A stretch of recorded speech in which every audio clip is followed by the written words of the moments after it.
edition of the Sports War. And we are back. We got the full crew in the house.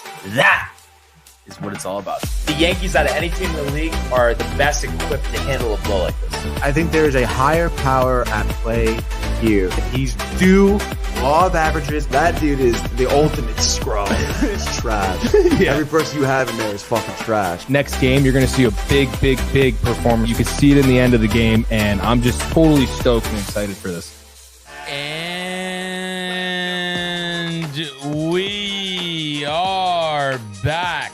Welcome to another edition of the Sports Port here on a Wednesday. Barnes and Tony once again. What's going on, brother?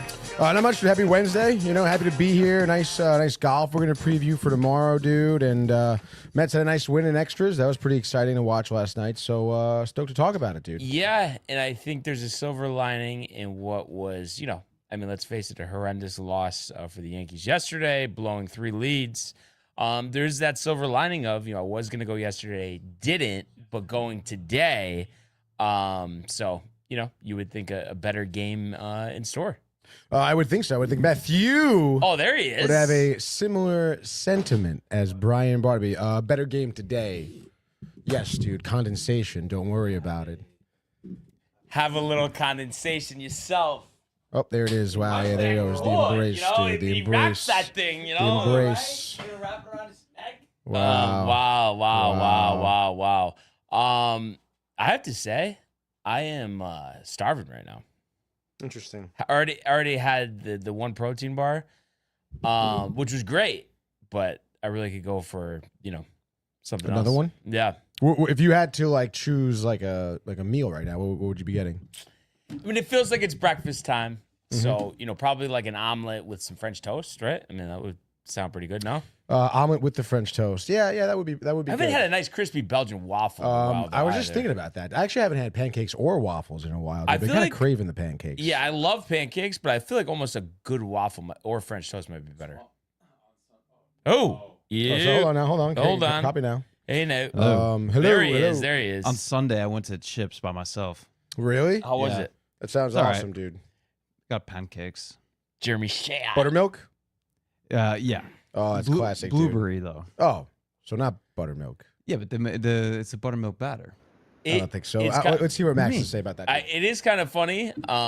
Before we say hello to Max, I have to say, because me, I've always liked chocolate chip stuff. I actually do like the blueberry better. Yeah. Because I feel like it's too much better, no. sugar, It's Yeah. great, but I don't know. What would you say, Max? Chocolate chip or blueberry? Chocolate chip or blueberry muffins? Or No, Pancakes. Muffins are good, though, too. pancakes? I like Oreo pancakes. I don't know if you guys had those. Those are pretty good. Nah, What kind? What do you say? Oreo. I've never done okay. that. Really? I can see Tony doing it too sweet. No, I have had the Oreo. Pretty good. Again, I've been to Chips a lot of times, so I've had a Okay. lot of their different pancakes and stuff. But I don't know, man. You know me. I mean, nothing beats just a plain old buttermilk. Yeah, he's kind of weird like that, Max. It's not I don't weird. get that with pizza, not weird. with pancakes. He doesn't like toppings. I don't get it. The pizza and the pancakes is, I don't know. Right? Like, how is it not better with Pancake more pizza. flavor? No. Pancake pizza would be wild, dude. Yeah, the thing is with pancakes, right? So I put, instead of maple syrup, I put honey on top. It's actually pretty good. Oh, that's interesting. That's an interesting twist. I've done that with waffles before. Big honey guy. I do enjoy honey. So Honey is a thing. Yeah, so Like, I don't mind something like with the flavor honey, but honey by itself, I don't know, like in tea. yeah, I do that in the tea. I know. I'm sure Oatmeal. you've been there before. Honey. Honey, no. No. No, honey's good. I don't know. It's not like Do crazy. you have Right. honey regularly? Like kind of. Kind of. Like I put it on my oatmeal, Yeah, that's what I do too. right? Like every Yeah, same. morning. But Same. I put the it on last my couple of oats. days though, I've been doing maple syrup.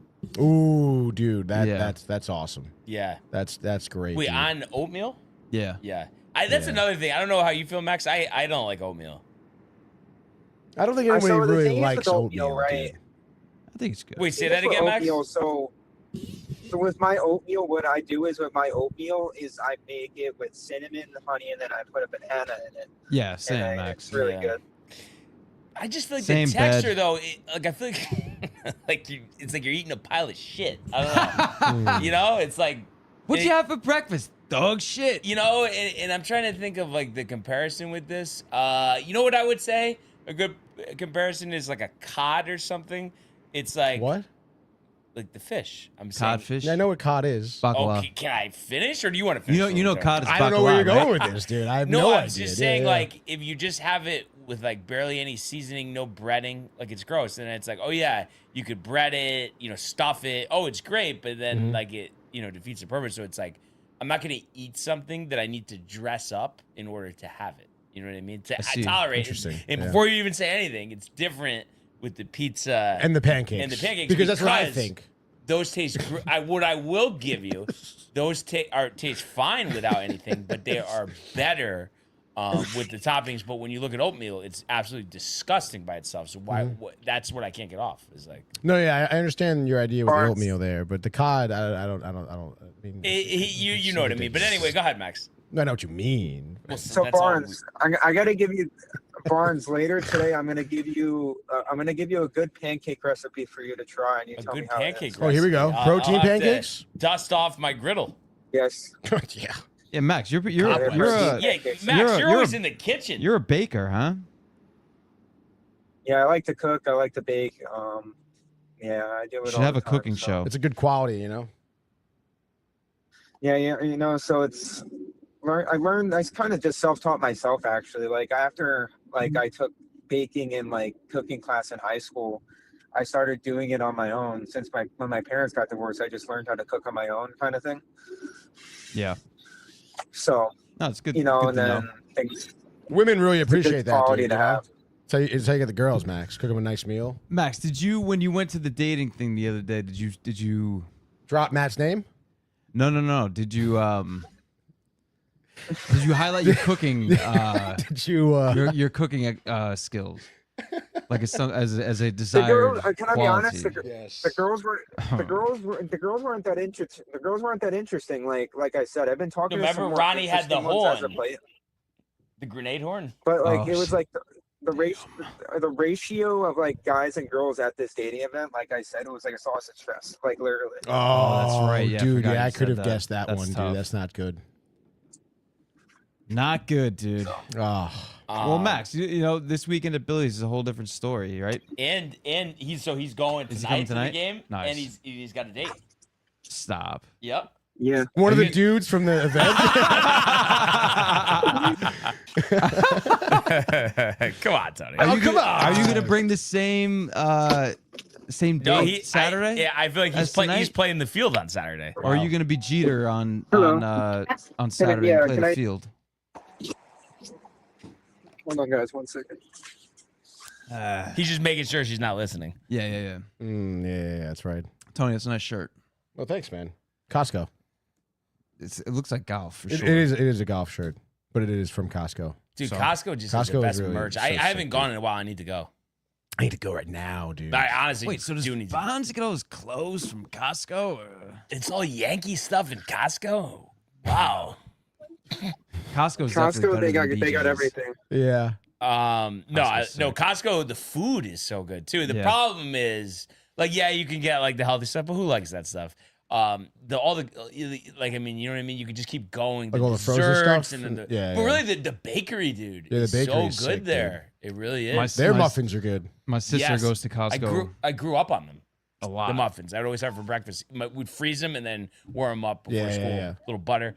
Oh, that's where she does all her shopping. Yeah, basically, because How they could you got not, a lot of good stuff for like the kids. Like Did they have to go to healthy the one in stuff. Milford? Probably. Yeah. Yeah. So no, it's good. They got good stuff. Yeah, no, you get stuff in bulk. I'm sure Max has picked up some of his cooking supplies Oh. there. You would imagine. I'm at the gas station right now. I'm just taking care of my car, getting full tank. You know what I'm saying? Getting gassed up, dude. Gassed up, Take ready care to of go. the care. But I mean, we got to get to it. Rip the Band-Aid off. Tough one last night, Max. Blowing 3 leads. The bullpen, I think 5 earned runs between Hedrick and Fernando Cruz. Obviously, the offense was great. Luis Garcia had the best game he's had as a Yankee, easily, maybe of his career. But what was your takeaway? My takeaway from the game was, we the bullpen, like, it hasn't had a bad game like this in a long time. Yeah. I just thought, I thought it was just funny that, of course, like, it's funny now. This is a game. What's funny about it? Where the offense actually scored a decent amount of runs, and then, of course, like, it has to be the game that the bullpen blows it, where it's been the opposite the whole month and a half. And I think though, like it is like, speaking of that, yes, I mean, like we all feel that, of course. But I guess I don't know. I feel like it's easier to, like, I would rather have had that. Obviously, you don't want to lose, but I'm saying I would rather have it be that way than how it had been, where we pitched great and then we score 1 run. So I just feel like the offense is what we've been waiting to see. We're seeing it. We're going to mix in some different relievers coming up. So I just feel like the offense is the priority. And I think, last night showed Cruz definitely needs to work on some stuff, but Hedrick, I think, his usage, I think you would hope after that they, dial that back, Yeah. Yeah. I mean, exactly. You got to give a little bit of grace, I guess, because, like, Hedrick's been lights out. Right. But it's just tough, dude, and, like, the biggest thing for me, like, I was telling this to Barnes, like, I can't, like, just everything. It's so tight right now with the race for the division and everything. It's like, Boston comes through and wins last night, like, and then Tampa Bay won also, right? No, they lost. Oh, Tampa Bay lost. That's good, but that's tough, man, because, like, that's we had that that win in our hands, and then just to blow it like that, and again, like, it's even worse because Boston wins. So it's like I can't not pay attention to what Boston's doing, dude. Like, it's tough to not. Yeah. I feel like that's what made it so, like, tough. But I feel like for me, and yes, of course, the tighter, the worse. But this series is going to really determine a lot of things this weekend. Yeah, this is it. But I just feel like I can't get that crazy. And hopefully we don't get to this point, but I'm saying where it's like, until we're looking up at them, as long as we maintain the lead, which we have this whole time, I'm not going to get that crazy. And it's like, yes, it's natural as a fan. We were all pissed off, and it doesn't matter our mindset. Obviously it matters to players, but it just, the way I look at it is, it's like, it really, as much as we could beat that horse, it's really not going to matter if we just win today. So that's what we got to make sure we do. And I'm just really encouraged by the offense, because this has been back-to-back games where we've scored. I mean, combined, 16 runs? I mean, that's a lot of runs. And then, of course, too, like, this is like, how it goes, like, when the race is tight, like, this is part of what happens. Like, you drop a game and then the guys behind you win, and it's just, sometimes that's just how it's gonna go. But I got to say the thing to Tony. I want to get Tony's opinion, and Max too. So last night, so I went to my buddy George's, the guy that lives across the street, Tony, to watch the game. He's a Red Sox fan. Okay. Right. So he's like, you mind if I put the Red Sox? I'm like, no, dude, like, this is your house. Like, I would never expect, like, I'm not like 10 years old. You know what I mean? You don't have to appease me, put the Yankee game on your TV. Like, I'll watch it on my phone. You know what I mean?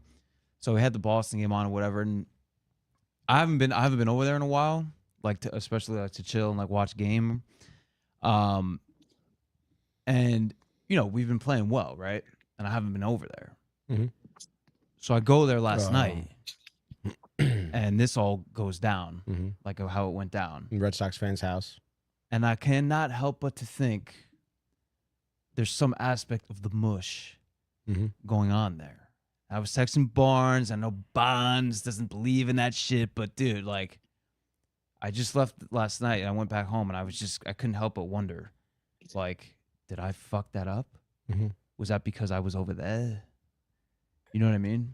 Is that ridiculous? Because, no, dude, like I said, ridiculous. I haven't been there. Right. And we've been playing like we've been playing. We've been playing well, right? Winning games, winning series, this and that. And then I go over last night, first time in a while, and we choked it. And then Boston comes through and wins. Yeah. So it's like, I can't help it. I'm I sorry. I just can't help but think that it's not my fault. I know. Yeah. But there's something, Well, I feel like for- something a little crazy about that. No, what were you gonna say? No, I'm saying like for people who are superstitious, like then I can't help That's it. definitely like a blatant like you go So I told fraternize with George- the enemy and then you blow it. So I'm not gonna come over here anymore. Sorry for the games. I have to just watch them at my house or anywhere but here. did he understand? Yeah, he was laughing about it, but I was like, yeah. I don't know what's funny about it. Yeah, it's not funny.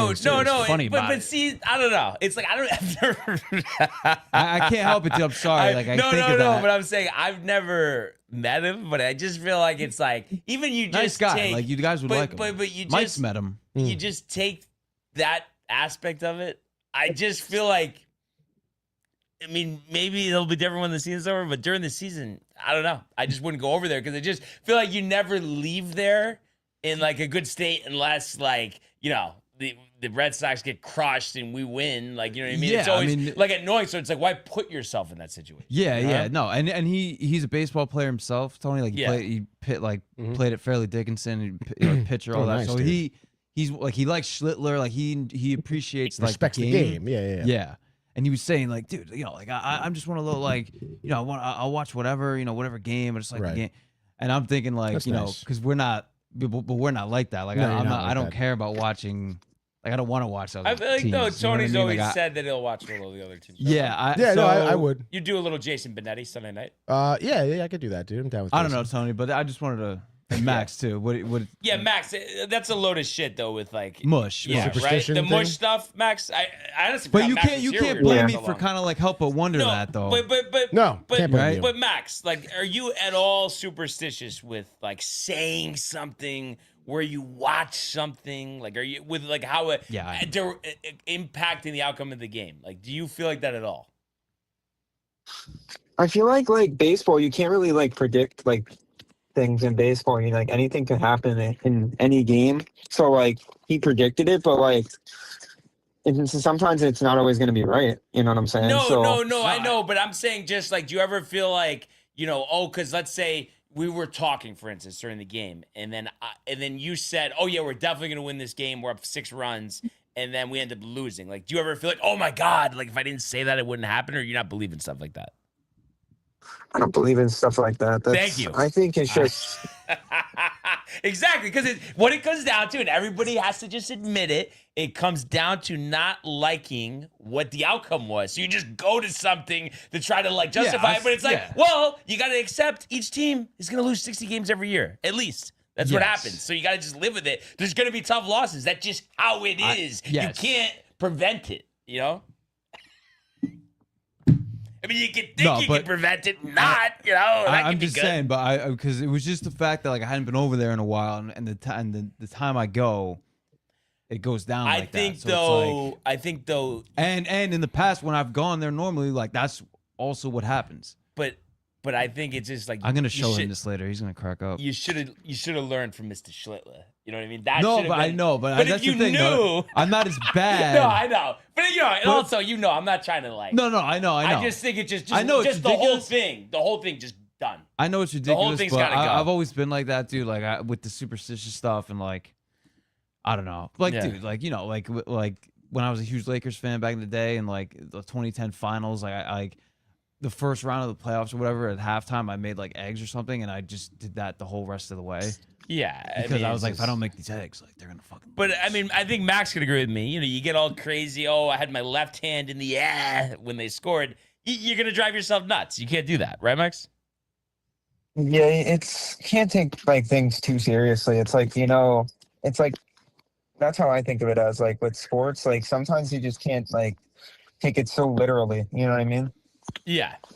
I just, I think too, like, if we could affect wins and losses, I mean, as big of fans as we are, I mean, that's all we would focus on, but we can't. So, yeah. You gotta accept that at some point. I'm gonna ask Mario about this too. I don't know how much he's heard of that, but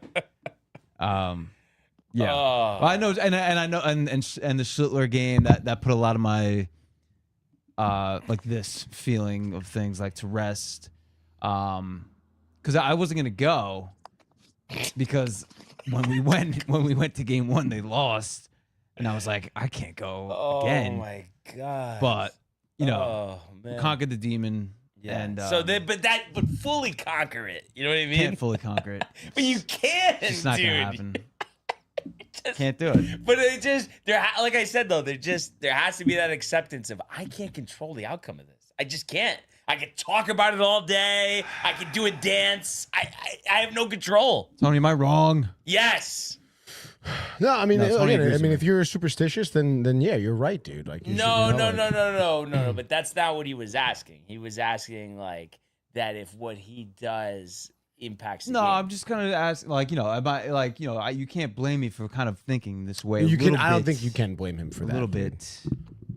You know, like I the said, whole you It's know, funny. scenario. It's not funny. It stinks. It smells over there. Okay, dude. What are you talking about? Like it's. no, I like, it just smells think funny. I Like just going think over there, Red I Sox. would just, yeah, but yeah, I yeah. would What are you just talking leave about? that part out of it. Like I said, I just Well, what do you think mean that- by leave that part out of it, though? don't even think about that. What about just the general point that it just doesn't seem like during baseball season it's a good situation? So why continue to go over there? That's what I would say. You know, it's not. It's never like, oh, I'm so riled. It was so great. Like I'm not getting that. You know what I mean? Well, just 'cause, like, Wait, I'm you're friends saying like with why him, I you go know, over like- there in the first place? Is that what you're saying? Yeah, that's what Kind he said. of, That is because I what feel he's like saying. it feels like all the That's time what he's he's texting me saying that, like, oh, what with he's this saying. and that. It's like, I'm sorry. I Like, you know can't what I be mean? friends with you anymore. And it's not even by accident. And I'll have to ask Max about this. But really, I've barely ever been friends with people of rival teams. It's not like I like shooed people away either. Like the only person, and Matt knows, is D, who likes the Red Sox. But it's like one of those fans, Max, where like we could talk about baseball, but he's not, you know, all like, you know, talking shit and this and that, just like a normal conversation. So that's fine. But if I had somebody that was in my ear, Max, I wouldn't talk to them. Honestly, I wouldn't. They would just because it's just not. No, that's not it's going to be good for obnoxious. you. Well, he doesn't. It's not like he's talking a lot of shit to me. It's just like it was just the whole premise. Yeah. I didn't mean to get this deep into it, but I just Yeah. needed to, I wanted Yeah, he did. some other. Yeah, but I'm just curious, Max. Have you ever been like good friends with like a Red Sox or a Mets fan or anything like that? You know, I have family and friends that are Mets fans. That's the thing. Like, I have family and friends that are And Mets do you think fans. they're annoying And as then fuck or no? No, it's like you just be Yeah, I'm civil just with kinda them, making you a know? Mets joke. fan, we're friends with him. Hold on, continue. You have to be civil with them. I mean, like if Yeah. they're civil with Amending you, the you should be friendship. civil with them. No, you know what? Like I just said, D likes the Red Sox. He's civil. And you just mentioned Tony, and we've talked about it many times. That yeah. he's the And best I Mets don't- fan that we've ever met. Like, but the people that are annoying, I'm just saying, I wouldn't. Yeah. Well, but the whole thing is like he's not really annoying, but I'm just saying the scenario, the circumstance was annoying, and Yeah. I guess it's just like, though, you know what I mean? Like Yankees, like it's my top thing. So it's somebody that's My going to come mush. in way of that. I'm all set, you know, at the end of the day, right. you know, but I could get pissed off and continue to do it, you know, you know, you're really being an ace, you know? What the fuck's wrong with you? Why do you think like that? Anyway, Max, yeah, pumped for the game tonight. And I guess they still haven't officially announced Elmer, but it seems like all signs pointing, right? Yeah. That's fine with me. You know, Elmer. You know, you never know. He could have a really good start tonight. Maybe 4 or 5 innings. Yeah. Yeah. Well, this is saying that number 3 prospect Elmer Rodriguez is expected to be promoted and make his 5th major league appearance. Yeah. So Yeah, that's fine. You know, that's good. I think, you know, maybe, you know, he needed some time down to fix some things up. You never know. Yeah, and my thing too is I hope that he follows the trajectory of Spencer Jones, where every time that he's been recalled, he's gotten better. And I know it's been a while, but you look at it, he's had some great starts in AAA, so I'm really expecting big things out of him. I think he's due for a big start, and that could be tonight. You never know. Yeah, exactly. So, definitely real pumped for tonight, Max.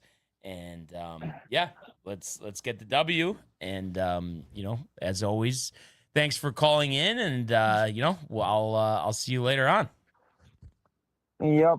I'll text you when I'm at the stadium. All right, Max. Sounds good. Thanks a lot, buddy. Yep. Take care. Peace. All right. the great Maximilian. Tons That's of right. comments. If you want to get to those. Of course, dude. We have Josh B in the house. Says, yo, what is up, fam? He's tossing out those Knicks colors. Still loving that. And he says, hump day. And he says, shaking my head, Barnes. I don't know if that's to the pancakes? Waffles? That was earlier yes, on, it so was. it must be. But here we go, Josh. Oh, again. it was the... Again. Oh, wait. What does he No, say? he says, chicken without seasoning, question mark. You eat it? Question mark. So don't eat chicken. I'm confused. I have eaten chicken without Well, that's his seasoning. point, though, because you were saying with the cod, like if you have to like put seasoning or whatever you said on the No, cod. Like, but you're not getting it, Tony. no, Josh said this. I didn't say this.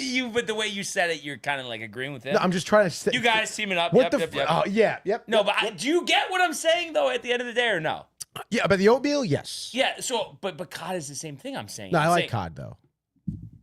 But I don't get about the cod. okay, do you just have cod just broiled, no seasoning? Like if I had it like Nothing, no dipping, nothing. pan-seared with like Well, salt and pepper, maybe you base some butter in there, like yeah, which is pretty typical. Okay. Well, I don't like it like that, so that's what That's I'm fine. saying. If I can't even have something with barely any seasoning or no seasoning, then Mm-hmm. it's not worth it. And I think that's like not crazy to say. I think it's a little more crazy when we're talking about where we're sitting and it's impacting how a game goes. Okay. Come on. All right. We also Josh B was also laughing at something else. I don't know, dude. Matt says, "What to Josh?" How about Michael Buckner talking shit to Chief here? I want to remind you how much the Cowboys love to choke. There has been many, many of them since 1996. That's Buckner's new thing right now. Because Yeah, he hates. He's like hating on the Cowboys here. We have Mario in the house, dude. Says, good morning, gents.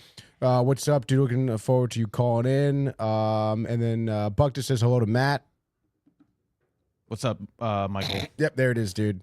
And then yeah, it's pretty much. And also, Buckner, I cannot believe school is starting up again. But Buckner's not going back to school, right? I'm I going think back to school. I think it's right? just him Is it? talking, Just in like, general, dude. Yeah. I mean, it is crazy. I got class next Monday. I have to go in on Friday. That's right. Great. Solid. It's I guess Wait, but that's like the professional day, not the start of school on Monday. Buckner says he is going back to school. What? By the way, You can go back to the weight gonna be in the room weight now room. on break. tomorrow right? at NCC. NCC? Oh, That's, wow. that's where Buckner's going. I don't know what he's Wait, so doing. Mike, he's going back there? Wait, but I thought he graduated. Did, No? right? He did graduate. We went to his Michael, graduation party. could you dude. explain? The party was a fluke, dude. He's one of the gifts. No, maybe, you know what? I think his mom teaches there. So that's what he's. That's why he's. I think talking that's I about what think he's he's just like talking about. visiting there. Well, he's probably saying that he knows that just because his mom is going back to teach, probably. No, he says I'm going back to school! Exclamation point. Oh, he's getting his associates. Oh I shit! thought you did that already, Okay. Michael. Yeah, I thought you did that too. Wait, so Michael. what did you get? What degree did you get before, Michael? I'm sure I don't he know. will elaborate on that.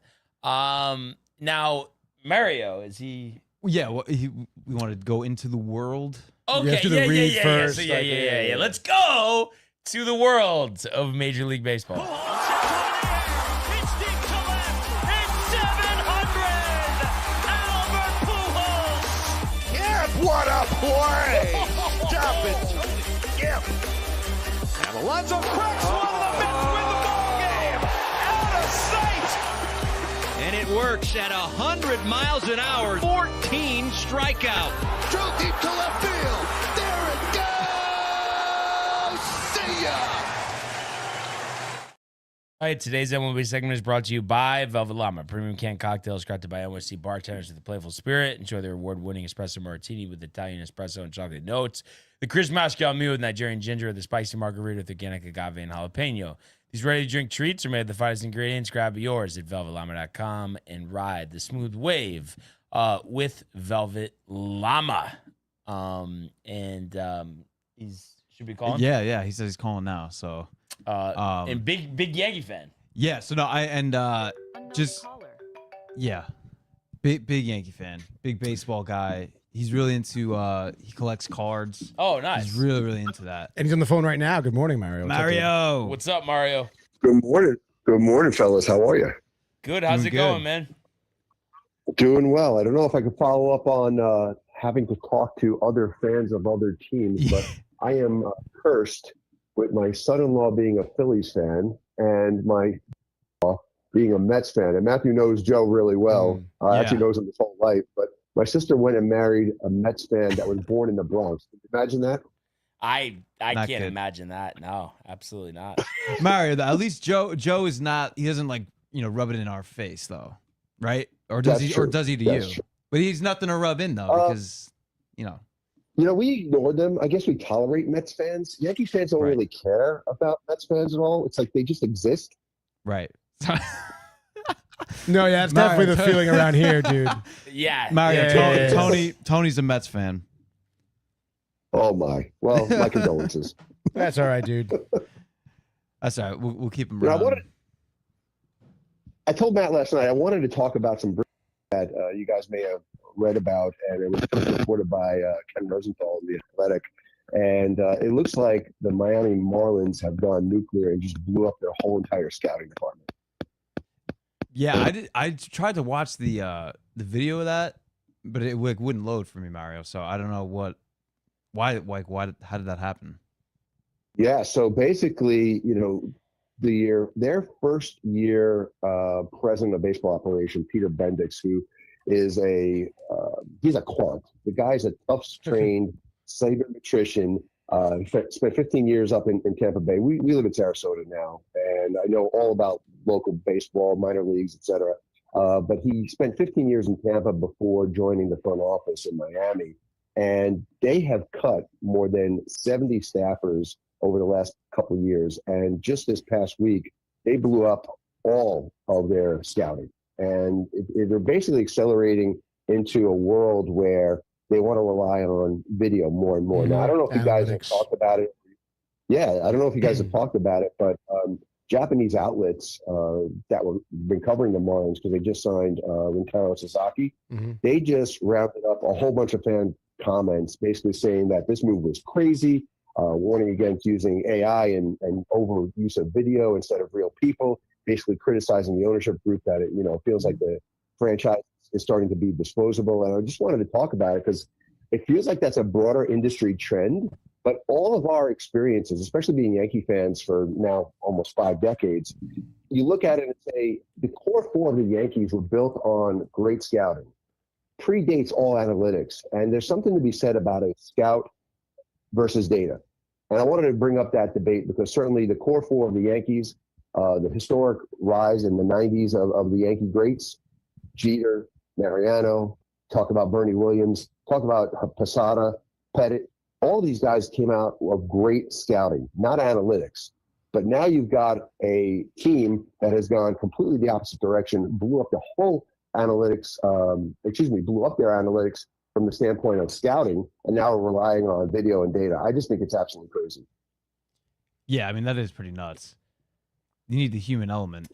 Yeah, I mean, I've always thought, it's more important, but I think too, there's a lot of sentiment with the Yankees, being too analytical, but I think the biggest problem is too, it's selectively analytical because there's obviously numbers with guys like Volpe and Wells that don't show anything good, but yet they just don't back down from that. You know what I mean? So I feel like that also is an issue more so than just it's just so analytical, but also not not being consistent, right? Because there's no way that the analytics ever showed throughout the time Volpe was playing every day that he was any good. Nothing would show that. Yeah. There always seems to be some category of numbers, Mario, that they lean on as the excuse to keep them around, guys like that around. Obviously, good. Thank God they did what they did with Volpe.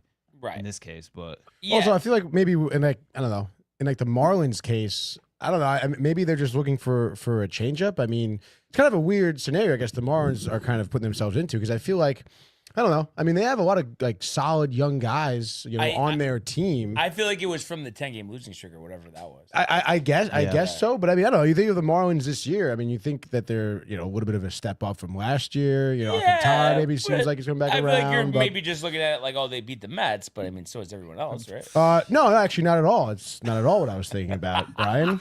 I was just trying to stick to the topic at hand here, with the scouting department. But also, again, I just feel like it's an organization here, or maybe try to grasp at new things and new ways to bring in guys and new things to look at.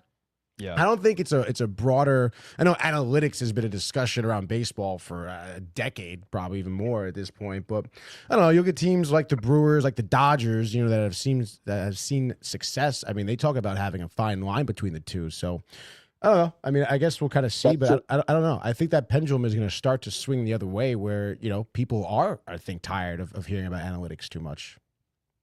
No, I think so too. It's not an isolated thing with the Marlins though. They're the latest by far, but certainly not the first. I mean, you got the Astros. Besides the garbage can scandal, they had triggered this whole scouts versus data debate back in 2017. They cut 8 pro scouts under Jeff Luhnow, and you look even as recent as last year, the Twins in September 2025. They cut their entire 4-person pro scouting team and folded those duties into more of that video scouting. So I guess, if you get better cameras, you got great tracking data, you get, some understanding of biomechanical tools, along the way to evaluate those players remotely. I mean, I don't know how many colleges are doing that now, because even when my girls were being recruited, they only met with the college coaches as we went to visit the campus, but all the recruiting was done through video and they're doing it remotely. So, I mean, maybe they're redirecting scouting budgets towards technology and away from these travel-heavy human networks. Yeah, and I think, though, too, it's like, just like we're talking about with analytics and eye test, it just, and so many other things, it's like, I think the balance is always going to be the best. Like, you go too hard in one direction, I think that's when there's a problem. That's true. You need balance. Balance. Yeah. Now, what do you think about, what's going on currently? Obviously, last night was a tough loss, but overall, they've been trending upward, and it's, a tight race, and there's some injuries to deal with. But what are your thoughts kind of going forward right now? Yeah, how you feeling, Mario, about it? I think right now, if you do the breakdown of all of our remaining games, there's still a chance that we could win the East. We've got to get to 95 wins to do that. If you break down each individual series right now, and let's say, a little bit of a give and take, we've got the possibility of doing that. Anything short of that, then we're going to be looking up at the Rays. So, I mean, a lot is contingent on what the Rays do, but it's within our hands. We can potentially get there, but I think we need 95 wins to get there. That's the magic number. Yeah, no, I agree. And this stretch coming up, I mean, this week, and then the 4-game series with the Rays. I mean, that's really going to determine, our fate, and you got to just take it one game at a time. I think it's good too that they were saying, Fried is in play for Saturday, which would be great to get him back as long as he's healthy. So as long as he gets back, I think that would be good, because it's kind of tough going too short in the rotation. Obviously, Elmer can fill in, when needed, but to have to fill 2 spots would be kind of challenging. So I think too, we were just talking about it before you called, definitely encouraged by the offense, and no coincidence that, the last 2 games they've scored the most that they have in a while, with Bellinger coming back. So obviously we need, I was saying, I think we need to really rest the bullpen as much as we can, but I feel like the offense seems like it's headed to a better place. We are blessed by the slugging percentage of Luis Garcia Jr. and putting that into play. That is a blessing in the middle of that lineup. Having Belly have that 3-run home run that he had last night, that is another huge blessing for us. Now we just need to do it consistently. Yeah, and then Mario too. I was saying kind of the other day, obviously when the news about Stanton came out, I kind of think that's also. Don't get me started on that, Matthew. My cap is already just. But I think honestly though, it's kind of like a blessing in disguise, Mario, because him coming back, we would have caused a lot of like clunkage in the lineup, and like how do you make the lineup out, and who sits and who has to go down, and this and that. And I love Jones. Like I know you're I think you're a big Jones guy too. But Huge, so I huge think Sean it's Jones. right. So I think kind of like this. It's kind of a blessing in disguise that Stanton is not coming back, right? I mean, what do you think? I think so. I think, you know what, at this point, we've got a little bit more mobility, and to watch Stanton run the bases at this point in the season where we are fleet-footed and we're taking that extra base. I love what Caballero doing. That's been amazing. Jazz, when he does get on base, he is a threat. I like seeing that as well. But, at this point, I like seeing us play a little bit more small ball. And, basically what happens is if Stanton gets on first, you need 3 more singles to get him in. Yeah, literally. And I think it's cool too that how we've been having Garcia at first and Rice can plug into the DH. I think that's been huge too. Yeah. And then Stanton doesn't have to clog up the DH spot. Right. Doesn't have to clog up the DH spot. And then like what you were just saying with the running on the bases, like obviously like Rice and like Garcia is actually kind of quick, but Rice isn't, but it's like compared to Stanton, they are, you know what I mean? So it's not like you need something extraordinary to get multiple bases out of them. And it's like, you know what else I think in terms of like a blessing in disguise, because what it would have turned into is he would have been a straight platoon with Stanton and Garcia, and we've seen the way Garcia's performed. We want him in there every night, so that would have been terrible to have him every on the bench. night.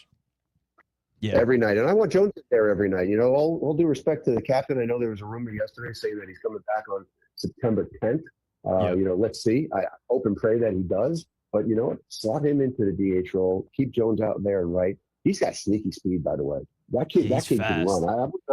I would not be surprised to see him as a 20, 25, maybe 30 base stealer in the upcoming years. Be a 30-30 guy. Hey, I'll take that every day and have a right fielder in the future. Yeah, no, I agree, and it's tough because really, I mean, you go back to the offseason. I didn't want them to bring back Grisham because I thought perfect Spencer Jones center field. That's a $22 million mistake right there. Oh, of course, and luckily, he's been performing recently. But however, it does create a blockage situation where, as much as we want Jones to be starting for the Pirates, we know he's going to be coming off the bench unless Grisham really, tapers off again and Jones picks it up. But it would be awesome if he was able to overtake him. But I just doesn't feel like that's going to happen, barring something extreme. Yeah. Our best outfield, if everyone's healthy, is Judge and right, Jones in center, and Belly in left. Period. Full stop. I guess what? Grish has always been a great fourth outfielder. Why we anointed him at the top of this damn order? I heard you guys talking yesterday about batting order, and I'd love to say this, and I'm not, going back on what I just said about analytics, but you know what? We've got enough data to position a batting order to optimize it against every pitcher that is out there. Let us optimize it, because sticking Grish at the top of the lineup just to see more pitches is not an excuse for productivity. I want to see somebody up there that's got a shot at actually getting a hit, not that's batting, near the Mendoza line. Yeah, 100%. And then do you think eventually, probably not this year, but you think I would like to see Lombard lead off, no? You know what? I think we've got great possibility there. I'd love to see his on-base percentage increase a little bit more. I mean, we've only got a small sample size right now, but I think that's a great possibility. Let's see what else is out there. I mean, for us, I think the bigger question for next year is, what do we do with Jazz? Are we re-signing Jazz, or are we sending him on his way? I see him playing in a Los Angeles Angels at Anaheim uniform going forward, and not in pinstripes. And who knows? Maybe Garcia slots in back at second. He's had some reps there historically, and we get Rice at first. And I don't know what our future looks like, but I hope it's not with Jazz, and I hope it's Lombard at the top of the lineup. Yeah.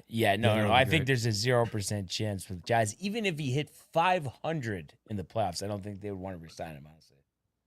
Yeah, no. And honestly, you kind of know what I'm thinking, Mario, is like that. I feel like what they're going to try and do is put Volpe at second.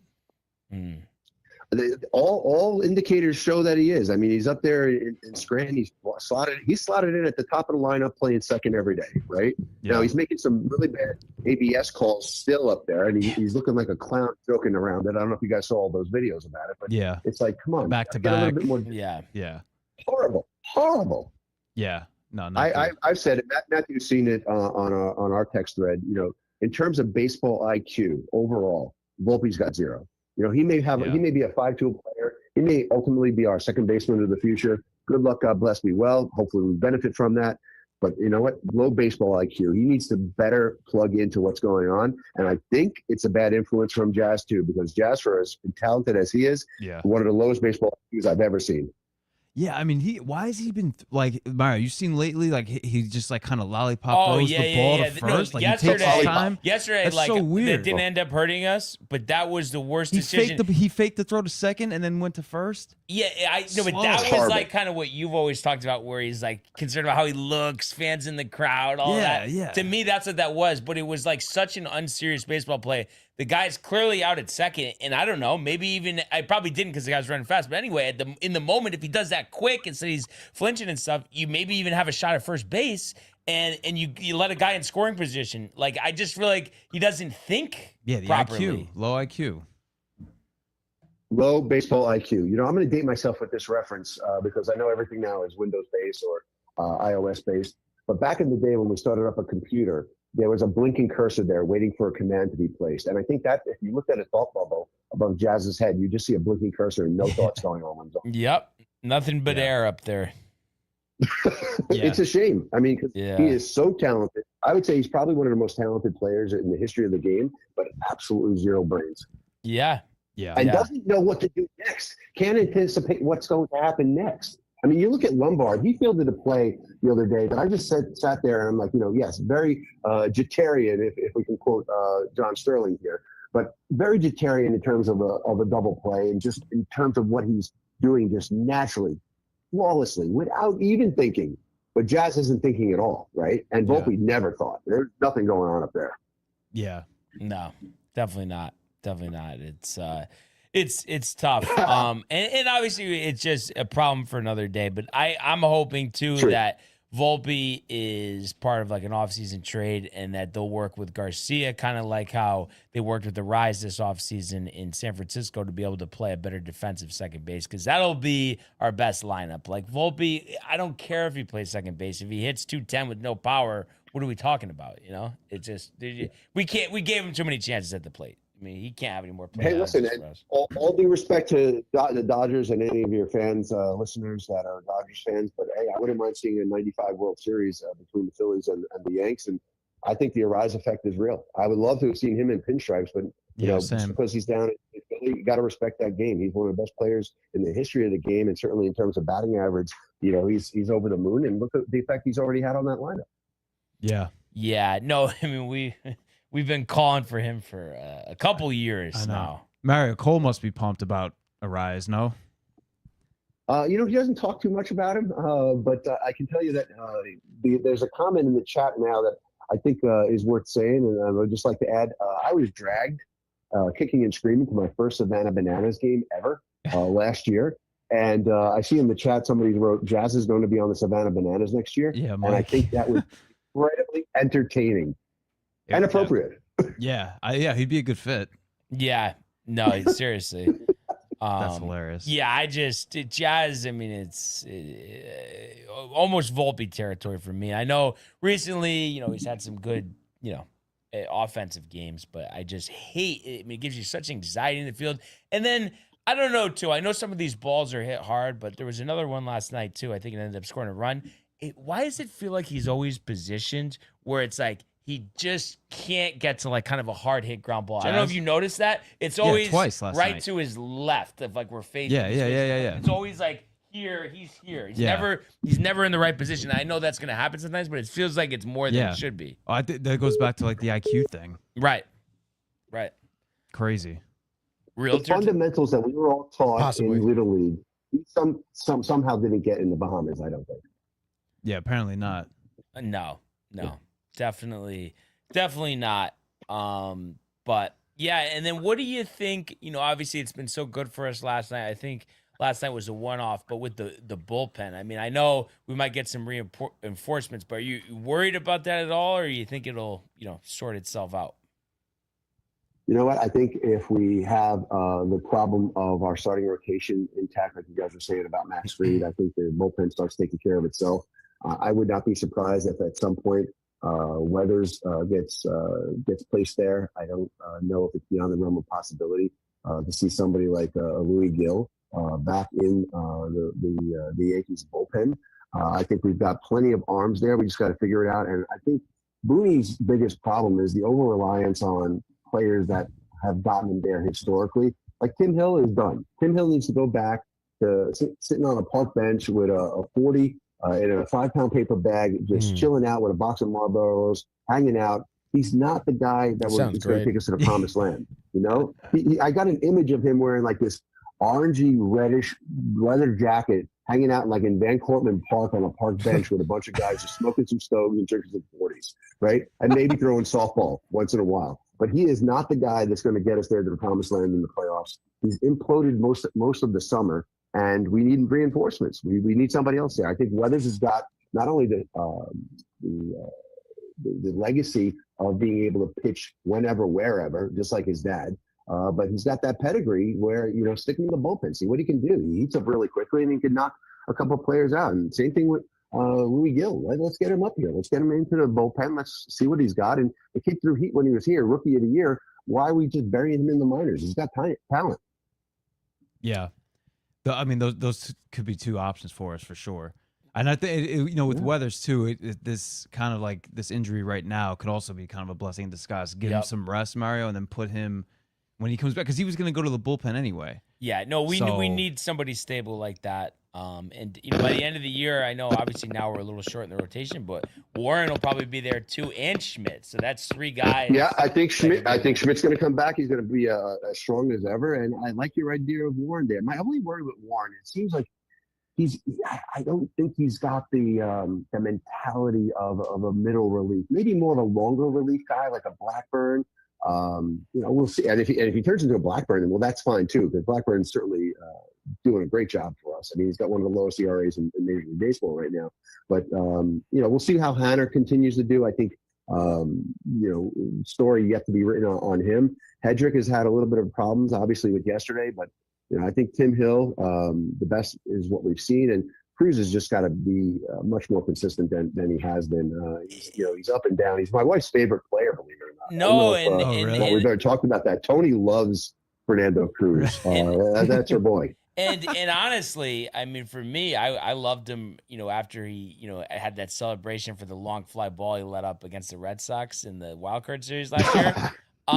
But recently it's so bad, and it's like he doesn't have options. So I don't know what we do other than put him in there, the bases loaded, nobody out, because it seems like that's the only situation that he thrives. But it's like every clean inning, he gives up a run. Yeah. There's inconsistency. That's the biggest thing. So, what do we do though? I mean, is it just like I said? It's just a jam, one batter, 2 outs, bases loaded. Yeah, I mean, it's that's all. It's situational. Yeah, it's gonna just have to. Because his fastball, like that fastball that got hit for the home run, that thing was 91.7. You can't throw that over the middle. Yeah. And if his cutter's not working, then forget about it. It's a shame. If he had a power fastball to go with that splitter, it would be so much better. Splitter, that's what I meant. I think he throws a cutter too. Yeah, but you were thinking of the splitter, because when he throws it high, forget about it. You know, so it'll be good that we'll have those other arms. One thing we've got to end though is this, you know, reclamation projects, these Matt reclamation projects, like the 35-year-old Justin Topa that we just got. You know, Bingham, the pride of Binghamton, New York, and the pride of LIU Brooklyn. Guess what? The round 17 overall pick, 509, Justin Topa at age 35 is not the answer. Yeah. Okay, let's just end it right there. I don't want to see it anymore. Yeah. Well, I think that right now is just a placeholder until the rotation guys come back. But I mean, I think though they have proven themselves with guys like that in the offseason and spring training, and that's what Brent Hedrick and Paul Blackburn were. But of course, at this point of this season, you know, there's really not time for that. So that's more of an off-season type of thing. But give me a little bit more of De Los Santos. I love what that kid has been doing. I mean, he's got heat. He's you know, for lack of a better way to describe it, you know, let's get him the reps that he needs. I mean, we talked about Jones before, and look at what Jones did the first couple of games versus what he's done over the longer term. You know, these kids have to get situated and, you know, shake the Sunday scaries and Monday scaries out of their system and start being able to do what they do on a consistent basis. To bring them up and to have them then sit and watch other people play whether in the field or in the bullpen. That's not the way to get it done. And I think De Los Santos just needs more reps. Yeah. No, he's looked really good. He's kind of taken over the Chivihi role, it feels like. Yeah. That's true. Yeah. And he imploded completely too. Yeah. Yeah. No, and we were really high on him for a little bit, but it is kind of interesting. Now he's injured, so he's got to come back from that. But I mean, it's kind of nuts that it was a really bad appearance, but that he was lights out all season and then one appearance and then it's just over. So Yeah, I would think he got really dinged up in that. Yeah. But I would think at some point, I guess we'll see what happens with the starters, but that he'll probably get another chance, I think, Yeah. Based on how many innings. You know who's going to be scary for us? And we talk a lot about Blackburn, but hey, shout out Ryan Yarborough, right? I mean, last 7 games, he has been doing absolutely fantastic, lights out. And I think he could be sneaky scary come the playoff situation because, God forbid anything happens, he can fill any role we need him to. Yeah, the guy's got a rubber arm. It's like him and Weathers could be those long reliever guys. And it's we need him. You know what it is? It's like it's different because obviously he pitches longer in the game, but it's like can technically start. But it's like what Hill was when he first came over because it's like a different look, exactly. Exactly. That's in different velocity. I mean, the timing is off with that.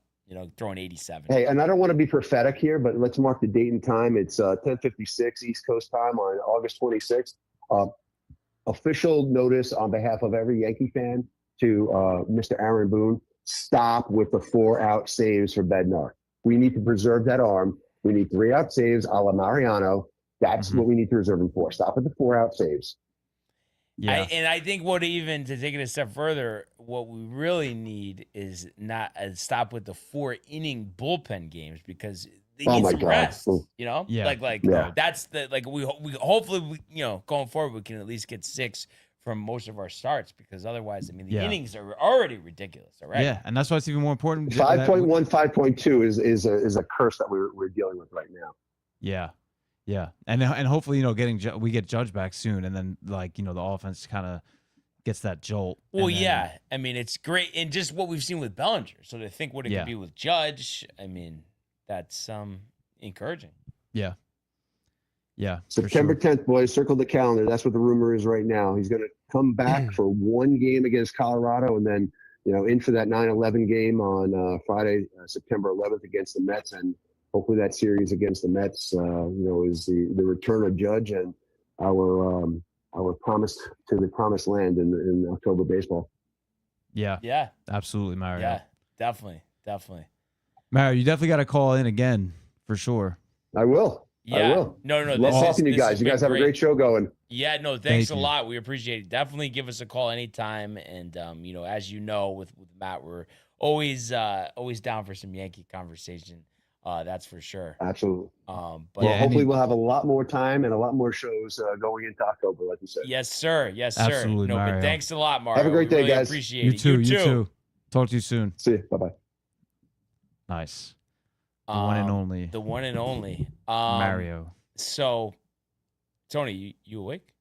Yeah, barely, dude. I mean, Jesus.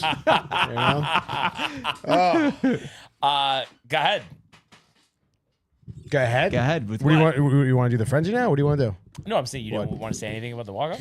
Oh yeah, you dude. To say something. Right? No, yeah, kind of wild game last night. I actually was kind of able to probably really started focusing maybe around the 3rd inning, dude. What are you talking about? The Mets winning yesterday, dude. Sorry. I thought you were kidding when you said I really thought you were kidding too, dude. I am But I forgot, dude. I'm just kidding, dude. I'm just worried about the mush. No, yeah, dude. Maybe I'll go over to your neighbor's house tonight, dude. Go ahead. And watch the game. How about that, dude? Go ahead. But no, yeah, very interesting, honestly, extra innings win there. You want to break this down kind of inning by inning here. It was kind of crazy. I mean, I feel like the first inning, bottom of the first, Mets actually had the bases loaded with 1 out. Which is pretty surprising. Bichette hit a single, sort of Benj and Robert all back-to-back singles off of Kyle Harrison, which is something I feel like many people haven't really seen much from him this year. But then I'm getting it out of the inning there, which I think in the first 2 innings, Harrison strands 4 Mets or 5 Mets.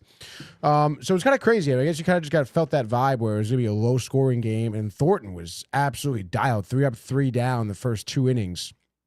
Going into that fourth inning, which is where the scoring started, actually, Zach Thornton had 21 scoreless innings pitched out of his first 10 starts here, or consecutive, I should say. So that was great. And honestly, dude, it was kind of a wild play, to be honest. So Contreras hits a leadoff double, and it was like, I don't know, it was one of those plays. It was down the third base line, and no, I just had to bring this up. Sorry, What do I you know got? I'm interrupting, What do but you got? also, yeah, shout out Matt's parents. You know, I saw his mom Pants. said awesome, but then his father says, "Hey Barnes, how about a little pie after the show?" So you know that he's cracking up about that, thinking about El Champion, you know, all those cookies, you know, that one time. Yeah. Remember that? Oh shit! But continue. Sorry, Tony. I just had to. It just Yeah, dude. So it was like a pretty, typical like hot corner play, and Bobish just kind of overruns this ball, throws like, kind of tries to backhand this thing, ends up going through his glove into the outfield. And I don't know why, honestly. I don't know. I mean, I feel like they could have scored that like an error on Bichette, because this guy ends up scoring around second base eventually, which ended up being an earned run for Thornton, and like I said, kind of snapping that 21 scoreless or unearned inning streak he had going on there. So I don't know, kind of a shame that you saw that for Bichette, which again, I mean, I don't know. I feel like Bichette was kind of like trending in the right direction in terms of defense. And I mean, you look at his offensive numbers, they're really not like atrocious given, the start that he had to the year. Right. I think he's batting somewhere around 265, maybe 14, 16 homers, 66 ribbies right now. So it's like, like honestly, really his offense has been pretty solid as of late. But I guess kind of a little uncharacteristic there out of him, at least recently. But in any case, eventually, like I said, Contreras scores. It makes it 1-0. But obviously, no sweat over Thornton's back there.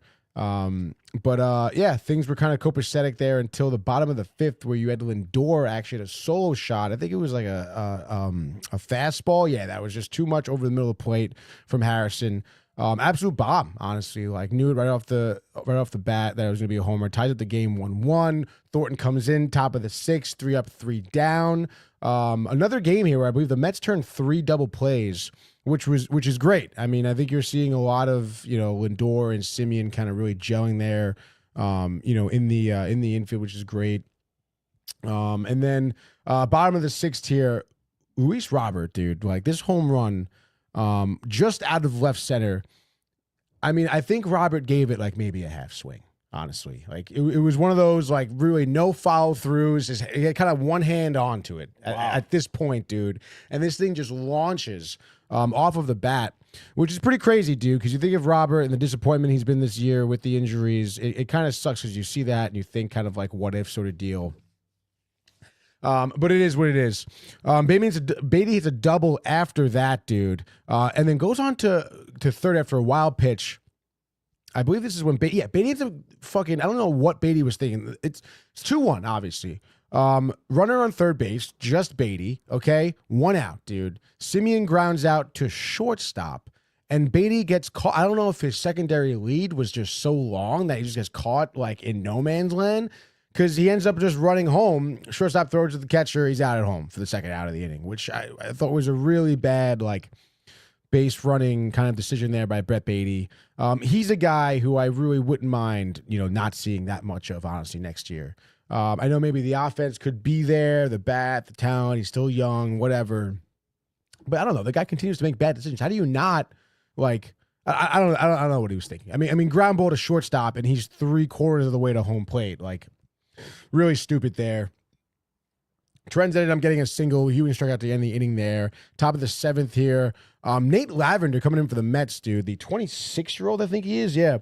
Since being called up about, I don't know, maybe 9 games ago, he's thrown 9 2/3 innings, only giving up 1 hit and no earned runs, which is pretty outrageous. I forget what streak.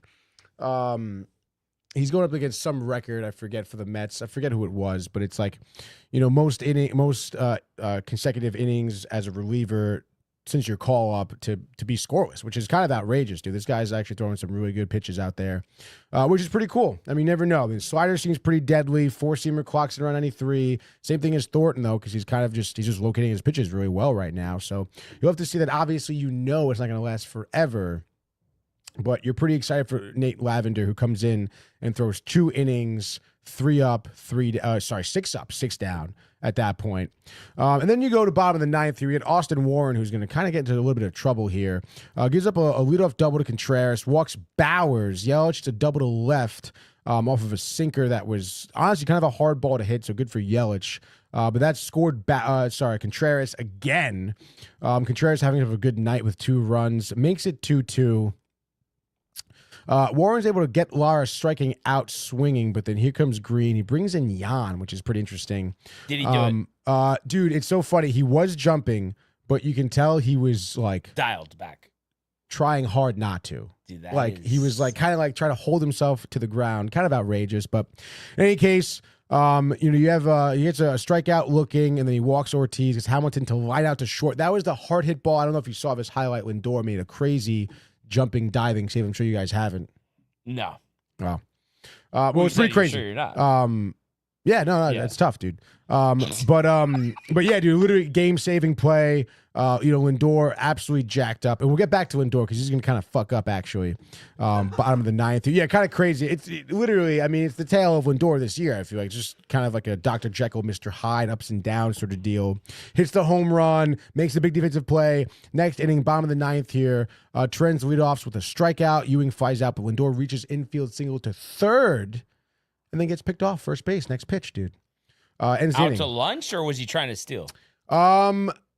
I think he was about to make. I wouldn't say out to lunch. It was a good pickoff move, and he was looking to steal. So his weight was on his outside foot. Saw the guy turn, and it was a good pickoff move. McGill, who Trevor McGill, who infamously has a good pickoff move. So, but still, I mean, Lindor, come on, dude. And then top of the 10th there, Pintaro comes in, gets 2 strikeouts from 4 batters. That was huge there. And then bottom of the 10th, you kind of feel for the Brewers a little bit because of Hamilton. Hamilton came in the 9th or the 8th to pinch run. So it's like you even have your fucking actual third baseman out there. But Bichette flies out, obviously. Lindor here is on second. They walk Benj intentionally, and then McGill walks Robert on a 3-2 count, too, I believe it was. But Robert gets the walk, so bases loaded, and then Morel here grounds out to third base, and Hamilton I don't know if you saw this play too, but absolutely just like totally fucking chunks this throw, dude, wide right of the catcher, and Lindor just walks in. There you go. Yeah, packed house. What was the number? Numbers? I don't know what the numbers were. Watching the broadcast, honestly, I was like, wow, like the crowd's really into it. And I think a lot of it was because honestly the team was into it. To be honest, dude, like Lindor was jacked up when he was making the big plays. Even Robert was in the home run. Bench had a nice double. He was jacking up the crowd and stuff. So I don't know, man. I mean, it felt like a game. Obviously, you look at the Brewers, 81 wins, most wins in the MLB, right? I mean, it felt like a game that like almost as if the Mets were in it this season, So I think that's what the Mets fans are probably really yearning for, which is why they were so excitable and stuff last night. And it was cool. It was still, it was cool to see this guy Zach Thornton, come out here yet again, have a really good line. His pitches again very accurate, dot and corners, 6 innings yet again, 1 earned, 7 hits, yes. And was pretty economical, 89 pitches thrown. So, I mean, it's that this guy is kind of maturing into something. And again, another tough lineup. We saw him against the Padres recently. We saw him against the Braves recently. Now, here again, it's against the Brewers. It's given Mets fans, something to be excited about, which is great, dude. Because obviously, you're looking forward to seeing what the rotation looks like next year. And you hope Thornton can be a part of it. Oh, absolutely, dude. I really don't see why not at this point, Who's pitching tonight? Stock tonight, I believe. Stock, who you're not high on? Not that high on, but if memory serves me correct, I think he had a good start last time out. Okay, Bob Stock. Yeah, Bob Stock, dude. So we'll see what happens. I'm actually not too sure the matchup in terms of the Brewers. May. Oh, really? Yeah, so Ginger Guard makes his return. Okay, cool. Hell yeah, dude. Speaking of Ginger Guard, dude, I was reading this article about Noah Syndergaard. I think he sat down with like the New York Times or the Post or something like that, and he was kind of bad-mouthing the Dodgers organization a little bit. What did he say? That they made him a worse pitcher. Or he just sucked. Wait, who said that? Noah Syndergaard, dude. Yeah, I know. You said the Dude, Dodgers I, made him I a was bad reading pitcher? this article, and I'm like, yeah, he's like a fucking crybaby, dude. Like, and that's, I mean, not for nothing, dude. I understand, his tenure with the Mets, like, obviously Thor, he was a big attraction. He was a good pitcher. But I don't know. I mean, you look at his career, he bounced around a lot now, dealt with some injury, dealt with some, I guess you could say controversy too. For some reason, he gets really political too. Sometimes I feel on social media, but Oh yeah, he's big like that. yeah, dude. And it's like, dude, like you're not, and then now you're trying to like and he's trying to point fingers at the Mets organization before too. Now you're trying to point fingers at the Dodgers organization. It's like, dude, He's probably just high. like, yeah, give it a rest, man. Where is he now? He's not in the league, is he? No. I know, dude. Definitely not. Um, That's kind of wild, Tony. yeah. I know. He's dude. just bitter. He is very bitter. He's definitely bitter Um, man. Am I going to be bitter about the picks last night? I mean, you should be that bitter because it's still close. But you went 2-4. I went 3-3. So I got a game lead on you right now. Okay. And then You go first. I go first. Let's check out the music. Another edition Pissed MLB off, Frenzy here on a Wednesday and Yankee Stadium. Obviously, that's where we're going. Yankees looking to grab game 2 to even up this series against Houston. They are minus 124 favorites. Houston coming on plus 116 on the money line. You got Patrick Lambert pitching, or Peter Lambert, excuse me, for Houston. 8-7, 3.68. Officially undecided, but everybody's pretty much knows at this point it's going to be Elmer Rodriguez, and it'll be his 5th career major league start. So you're hoping he could just give us 5 solid innings. Turn it over the bullpen. Blackburn didn't pitch yesterday. Bednar didn't pitch yesterday. So, we're hoping he could set us up. And you hope that the offense continues their hot hitting from yesterday's game where they scored, 7 runs. So we'll see what happens. Total is 9, and I can't wait to be there. It's going to be awesome. Perfect weather night as well. But I'm going to say Yankees get it going offensively. Tag Lambert for 5 through 4 1/3, and then beat up on the bullpen. I think they score 8 themselves and let up 4. So we're going to say 8-4 Yankees in the over, and give Bellinger another homer and Ben Rice his 35th of this season. 35th of the season. All right, let's go now. Sorry, you said Yankees in the over? Yep. Okay, I thought so. Gotta write this shit down. It's the over.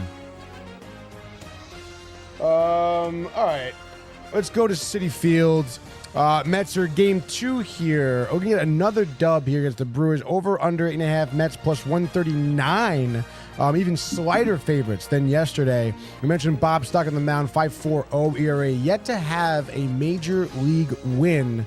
But maybe who's been a bit more disappointing is Dustin May here with the Brewers, 4.57, 6-8. Obviously, he's been pitching all year long, but, kind of leaving a lot left to be desired. Let's see, dude. I don't know. I think between both these guys, over under 8.5. Especially the Mets too. I mean, you have to use Senga out of the pen, but use Lavender yesterday. Pintaro is right. Pintaro as well. What the fuck? Yeah. I don't know, dude. I feel like that it's gonna have to hammer the over here if the Mets are gonna win. I can see both these pitchers kind of getting into some trouble. Maybe flip them over the lineup or something. We see their lines somewhere around the 4 2/3, 5 innings spot, but each giving up 3 or 4 earned runs. Why not? I mean, give me Lindor. He was jacked up yesterday. Had the home run. Give me a back-to-back games with back-to-back home runs for Lindor. You can put that in your prop bets. And I guess Ewing, too. I feel like Ewing's a lot of balls in the track. So give me Ewing with the dinger. And then actually yesterday, dude, fucking... Luis Torrens had a really bad game yesterday. I think he bounces back. Maybe like a 3-for-4 night with a couple ribbies. At the end of the day here, we do see Senga get another save here in the 9th. 3 up, 3 down for him with 2 strikeouts and a ground out. Mets win this game. I'm going to say 5-4. Mets in the over. All right. I'm going to do the Rays game today, but I'm actually going to go with the Tigers because Freddie Peralta is pitching for Tampa. He's been horrendous. Tony knows firsthand this year. Terrible. 5-11, 5-3, can never get through 6 innings, always gives up 3 runs or more. And Melton has been great for Detroit, 7-2, 1.60. And the Rays not dominant on the road, 35-31. So most of their damage they've done at home. So give me the Tigers in the under. I'm going to say they will win. I'm going to check the total here. I would imagine at least 7.5. So I'm going to say Tigers win 6-1. Yes, so that'll be Under. Tigers and the under. Very nice. All right, next game. Let's go back to the well with the Rangers, except we're taking the White Sox today, okay? Sean Burke towing the slab there, no relation to the former Whaler goalie. Matchup against Mackenzie Gore, who's had some bright spots, but still boasts a 4.26 ERA. Excuse me. Over under here is the 8 spot. Texas actually plus 110 here on the money line. Road Dogs. Rubber match here. Actually, the White Sox take it. Sean Burke, 7 innings. Fans, 9 Rangers. Miguel Vargas, why not, dude? He walks it off, bottom of the 9th. 2-1 final score, White Sox and the under. All right. So we are going to go third game, final game here. Give me the Guardians in Anaheim. Cantillo versus Grayson Rodriguez, who has been serving up batting practice. 6.41 ERA. Cantillo, a lot more steady at 3.73. And the Guardians here are minus 135. I think, again, low-scoring game. Give me the Guardians in the under. They win 4-1. 4-1 Guardians in the under. All right, last game here. We're gonna go to Miami. Team Mario was interested about the Scouts getting canned. Ryan Gusteau, 0-3, 4.37. Sonny Gray. Red Sox. How many have they won in a row? 10? No. What? No. 6? No. 5? 5 in a row. 8-2 in their last 10. Sonny Gray, 16 wins on the year. I'm going to take it 17th, to be honest. He's been pretty dialed in. Obviously, he's definitely going to aim to keep the win streak alive here for the Red Sox. He does. He goes 7 innings as well, maybe 7 1/3. 1 earned. He fans 10 Marlins. Especially now because they're looking at all these analytics and shit. What are they doing over there in Miami? Red Sox win this game. I'm going to say 6-1, which is Boston, and just on the under. And just like that, your MLB frenzy here on a Wednesday. Grid up, Mets in the column. I did tease you before, Tony, with the that I think I have a better Mets column. What were you going to say? No, just the Red Sox announcers are so annoying to listen to. Just wanted to throw that in there also. Why do you keep going over that? I'm not going to go there anymore. But all right, Tony. So did you do the Mets ones or no? Dead nuts, JD Davis. So Blackburn's 0.5. You think Davis is less, or it's tough to go against a 0.5? I can vet it. I can vet these. You're up to you. This is your thing. I'm just telling you what I have. Okay. JD Davis is 0.5 also. Okay. So you want to do Blackburn? Yeah. Okay. Paul Blackburn, 0.5. Cool. Now, I would do Kana for Giants Mets, but I figured we should do top left Mark Kana, right? Yes, do that actually, because I didn't have a good one for that. Okay. So then who did you end up putting for Giants Mets? Tyler Rogers, 0.8. Interesting.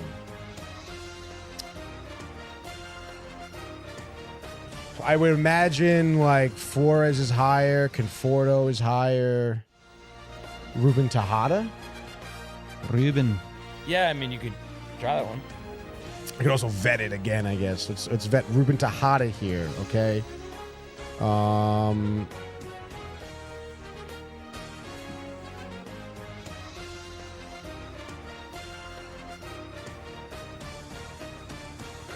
This one just loads. Wow. What is it? 0.1. Nice. Wow. I don't understand. I don't know. You want to do Wilson Ramos for the end? It's like with that the same end? thing. Wilson Ramos, 0.1. That's what you put too? Yeah, that's crazy. Get the fuck out of here. I guess we've been talking about him a lot recently. Yeah. Isn't that crazy? Yeah, it is crazy, dude. And then underneath him, if you could just put on Curtis Gregson?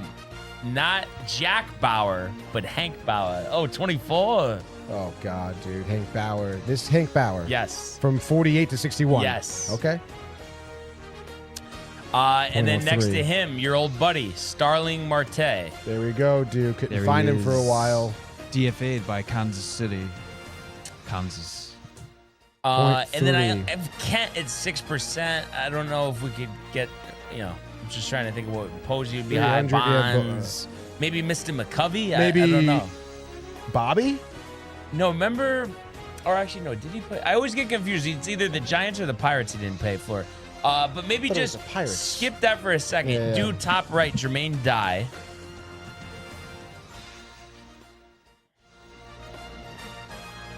And then, I don't know, Kansas City A's. I feel like there's a bunch of guys. So I have fucking Miguel tough, dude. Tejada at 3. Miguel But it Tejada. feels like, again, maybe we could do better. Just trying to pull this up on my end.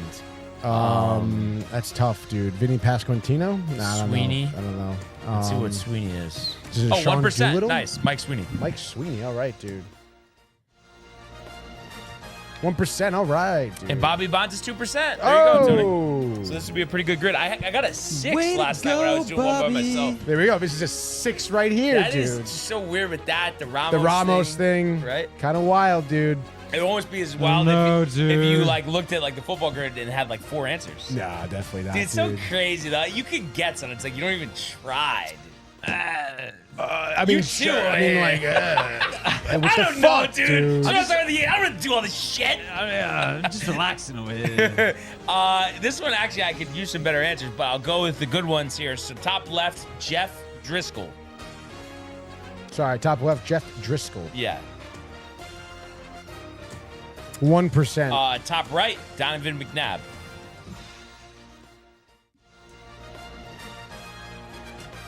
%. And then below him, Matt Castle. 9%. Bottom left, Ruben Drones.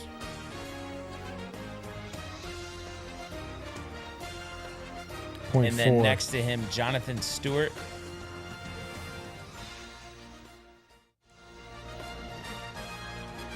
%. And then, yeah, I mean, I got some mediocre answers the rest of the way. Just trying to think with the Giants with the passing yards. But it's just like Eli was there so long. Oh, maybe Kerry Collins is less than we've been Jones? missing Josh here. Oh, yeah. Sorry, Josh. But I'm going to see what Collins looks like just to see. Oh, 6%. Nice. Okay, so bottom right, Kerry Collins. Bottom right. Yep. Okay. K-E-R-Y. K-E-R-Y. I think Josh just said that, dude. Did he? Kerry Collins. Collins. Tittle. Okay. Yeah, and then this is where I know there's other guys I gotta just kind of hone in here now, eh? I thought Steven Davis for top middle would be good, but he's 14. You serious? Sirius Clark. I don't think it's Jimmy Clausen or Jake Delhomme. Rex Grossman. I don't think Tim Boyle played for the Patriots, right? Other backups or kickers. Oh, LeGarrette Blount, Patriots and Lions. Let's see what that is. 19%. Damn. No. And then Patriots Panthers is another. Gilmore's 15%. I was trying to think about backup QBs or kickers. I don't think. I mean, trying to think. Center.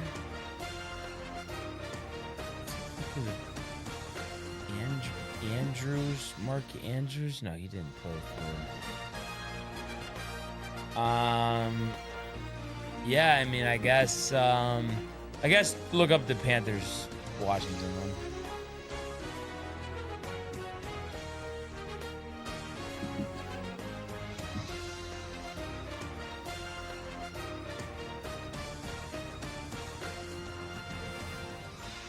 It's tough. It's tough. Chris Hogan, Pats, Panthers. Let me just check that. I'm sure that's a good one. Yes, 3%. Good job. Kind of forgot about Chris Hogan. A couple quarterbacks here. This is going to be for Panthers Commanders here. This is a quarterback here, currently with the Bills, I believe. Is he with the? Oh, with Detroit, I guess. Yeah, this is a backup guy. It's funny, I recognize his name. I guess maybe when he was with Carolina. In any case, here he was undrafted here out of Texas A&M and Houston. Case Keenum? No. He, I guess his biggest year was 2019. He had 13 starts with the Panthers. Other than that, he was. Oh, Kyle Allen. Kyle Allen. Yep. We've had him before. Definitely had him before. Wow. 5%. Lions, Patriots. Lions, Patriots, Sanu again. Oh, Sanu. Okay. All right. Thank you, 1%. Josh. Basketball. And then Josh's favorite grid, the basketball. No Knicks, though. All right. He's going to do it now. Left, Spencer Hawes. Spencer.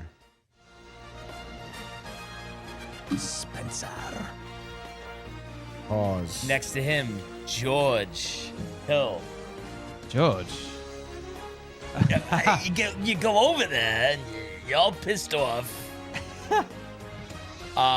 Charles Barkley. Mr. Barkley. 11%.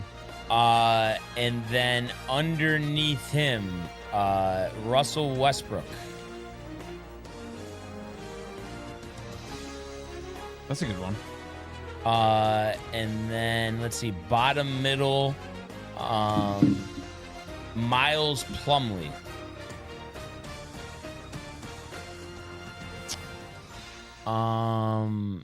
And then Kings Lakers. I have Monk at 8. Malik Monk? Yeah. I was just trying to think if there was That's what I was anybody gonna else say. from back in the day. Um, Oh yeah, Vladdy Diva. Was Matt Barnes on the Kings? I mean, do you know? Matt Barnes. I think so. I'm gonna just check. I Yeah, guess I'll I think check so. that. He definitely was. Because Monk was 8.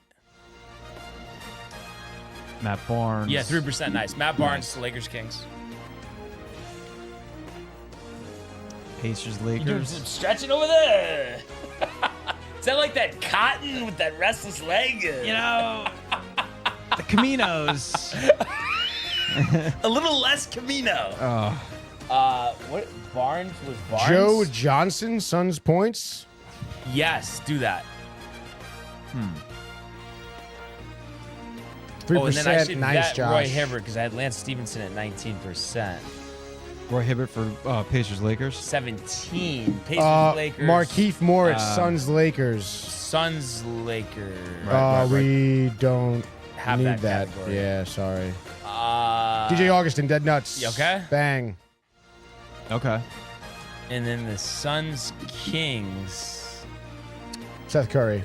Jay Crowder. Is it Seth Curry? It might be Seth I think Curry. it is Seth Curry. Oh, and it probably is Jay Crowder. But yeah, Seth? do Curry. Yep. 0.8. Nice. 29. Oh. There we go, dude. Let's go onto the hockey grid here. Wow, Josh B knows it. The hockey grid? Oh, no, he said Seth Curry spot, definitely. That's what he said. 500 goals. Great. Which is ridiculous, by the way. All right, Colorado and Winnipeg Classic Vladislav, dudes. And the Metsnikov for 12%. Oh. I guess you've been getting on your high horse. Well, like, when have you ever seen him like above 3%, this guy? If you looked at- Vladislav and the Metsnikov. Maybe it's not a popular pairing. Yeah, I mean, again, I'm like, who else is on both those teams? Yeah. Like, fucking. Right. Over here, we can do Jimmy Vesey. He shouldn't be no. that high. There we go. That's more like a 0.5. Winnipeg and Pittsburgh is like, who the hell comes to mind right now? Fucking nobody. That is a challenging one. Winnipeg and Montreal, though, is going to be Al Montoya. Classic. Classic, dude. I haven't heard that before. Uh-huh. And then Dead Nuts is Brian Boyle.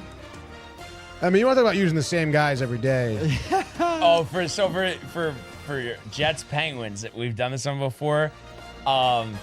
It's like it's a type of my god, I'm trying to think of the way to describe it's a type of food. It's like a spiritual, almost like a reader, but it's a certain type. We've done this one. I use that example. They call it a blank master, and they read off of energy, signs. It's not a medium, but something like that. And I vaguely recall this hint, but I don't think I got it. No, it rhymes with one of our bites that we used to have. Oh, fine, I'll just say it. The bite was Weeky, but it's not Weeky, but it rhymes. Oh, like yes. Reiki. Okay. Yes. Reiki. So that's the guy's last name. His last name is Reiki? John Reiki. Or Ricci? Like R-E-I. Oh. H-I. Mark. Yes. Mark. Yeah, okay. But you remember we did that. Vaguely. But you remember it. Vaguely. Well, vaguely or not, you remember it. 8% for Mark. And then Devils. Hey, Mark. Mark's going to be down over the weekend, I'm telling you. That's going to be a Scotty Gomez spot. Okay. 14%, dude. I don't know. This is bogus, this grid. Someone's cheating out there. 500 goals. I mean, obviously, Sakic will be a lot. Timu Solane, does he? That'd be kind of sneaky good because obviously people think he's Anaheim. Timu. What about Timo?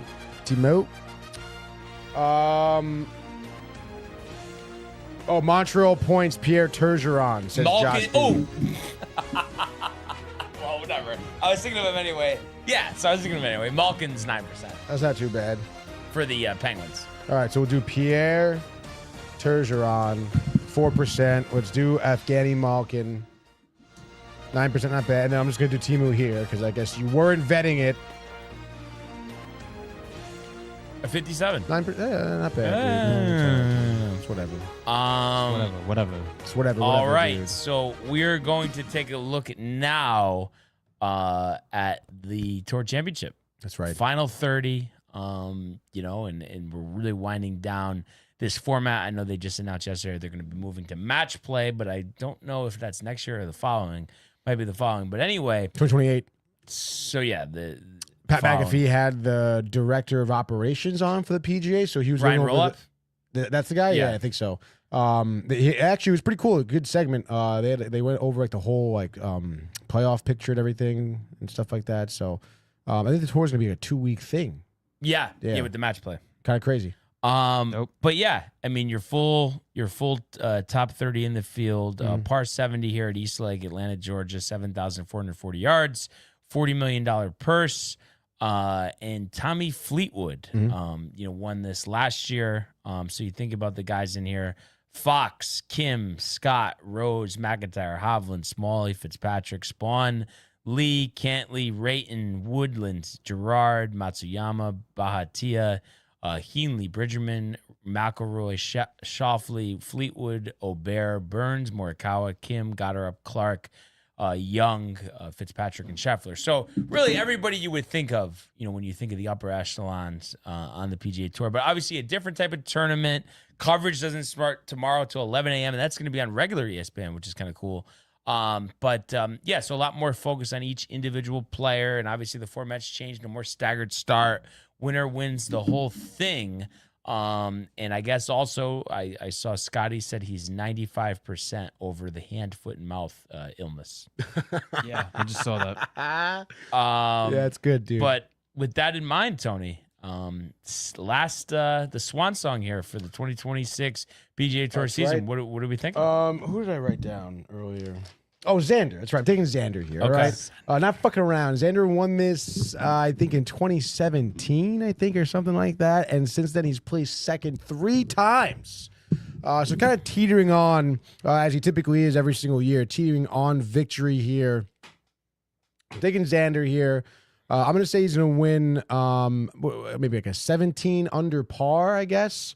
I'm going to say it's his final score. And then it's kind of tough. I mean, like, is there really like a actual, I guess there is an actual dog, a sleeper pick, if you will. I don't know. I guess plus 10,000. Ashke? Why not, dude? Okay. Ashke's caught fire before. I'm not really expecting it, but at plus 10,000 odds here. Why not a little bit? And if he's going to win, it's going to be a 16 under par. How about you, Brian? Are you sticking to your guns? Scheffler, Yep. 21 under par. And he wins the second tour championship in the last 3 seasons, gets that $10 million first place prize. And then, like you said, I mean, hard to go with a sleeper. He's been playing like shit, I feel like, since he won at Torrey Pines. But give me Justin Rose. I don't know. Grizzled vet, 15 under, figures out a way. So looking forward to this. Looking forward to that. 11:00 tomorrow on ESPN. Later tea time. Do we have a fact today? Yeah, I guess. This is your 90s factoid of the day. No. Brian's been a good sport because, I don't know, I think the last couple episodes. I don't get what the problem is. What do you mean? Why don't you like it? Oh, I never said I didn't like it. I think I just thought the jingle was funny. Right. I think that was really. I enjoy it. Just kind of what you parlaying off what you said. I think I've been a better sport too because I feel like I'm asking for it. You're like, yeah. Well, because the last couple, it's like just talking I don't to know, Mark. I haven't really been good. You don't really like it. But why are you asking about it if you don't like it? Then, like, why are you going over there? Right, right. You're complaining, but you're going. All right, so here we go now. All right, this is going to be on this day, August 26th in 1996. Okay, this tennis Open started. U.S. Open. Oh, let's fucking wait. The U.S. Open didn't start till 1996. How crazy is that, right? Is that right? That doesn't seem right. Well, at least in Flushing Meadows, I guess. I don't know if it happened before. Oh, it had to have happened before. I would think anyway. I'm not the tennis. Look it up, Tony. Come on. I'm gonna look it up right now. Yep, right now. Right now. Also, real quick too, just out of the NBA, Mike sent me this.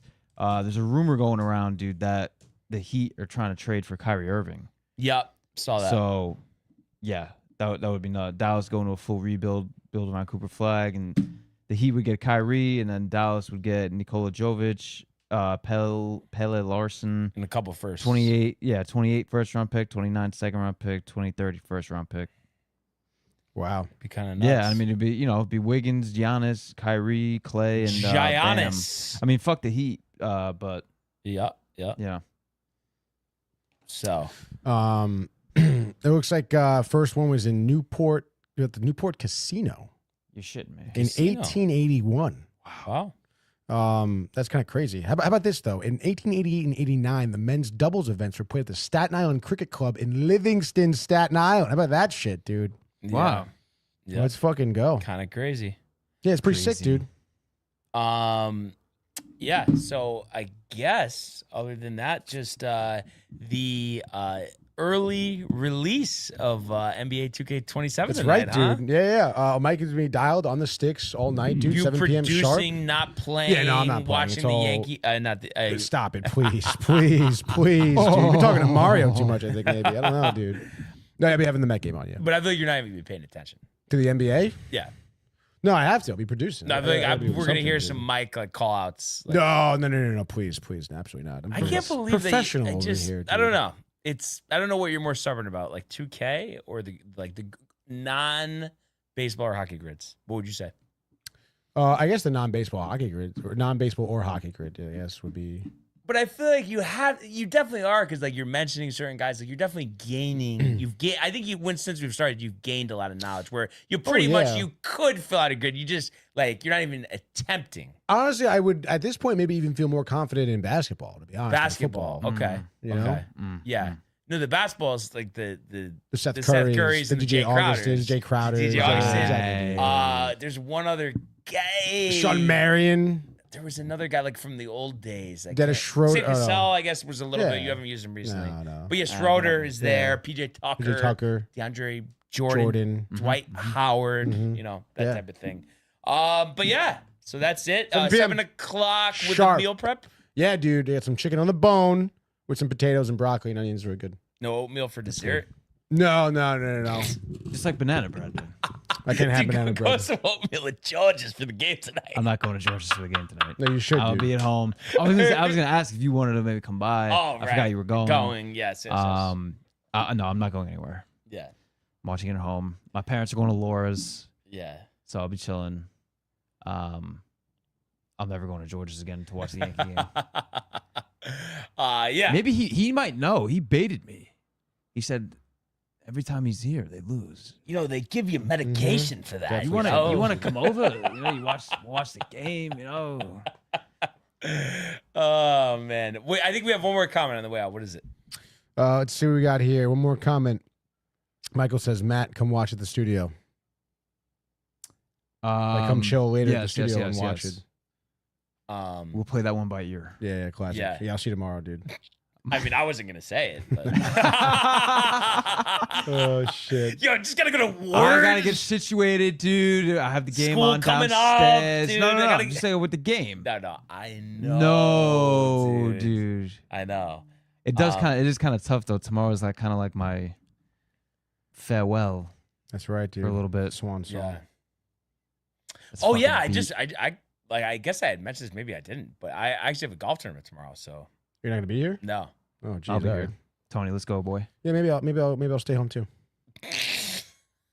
Fine, I'll fucking do it myself. Yeah. You and Mario. Me and Mario. That's right. exactly, That's dude. right. Fucking Yankee talk, dude. Yeah. shit. Oh, Matt, shit. dude, gotta say, Mario, big shout out to Mario. Yes. Yeah, he was all right.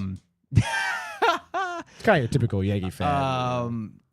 Dude, crowd favorite. I think the fans really enjoyed him. So Yes, can't wait to have him back. Absolutely. You know what I mean, Tony? So that was Mm-hmm. great.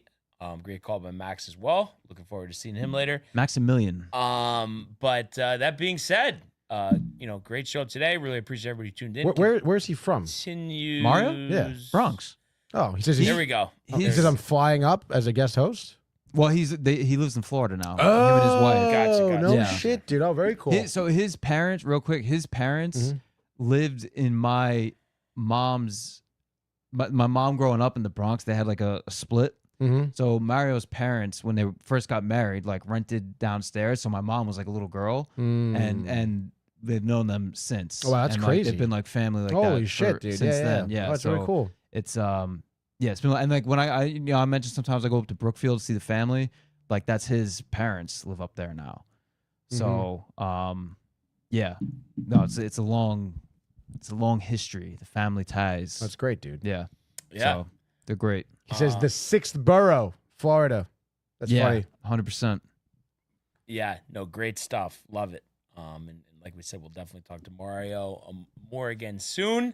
I know you'll be here tomorrow, but obviously I won't. But everybody just keeps calling me. Great having you in for the summer. Let's go, boy. Obviously, there'll be some off days Yeah. and stuff like that. But good stuff. Really appreciate everybody who tuned in. Continues to comment, like, and subscribe. All the Archives YouTube page, Tony, Michael, Renee, and Jay and Costume merch. DowntimeTV.com. Want everybody to enjoy the day, enjoy the games, enjoy Gaming Corner. Let's go Yankees. Go Mets. And Go we Yanks. will see you mañana. Hey guys, Tony here from Downtime TV checking in. I want to thank all our fans out there who's been liking, subscribing, sharing our content. You guys are the best. You guys are our bloodline. You make us love what we do. Thanks again.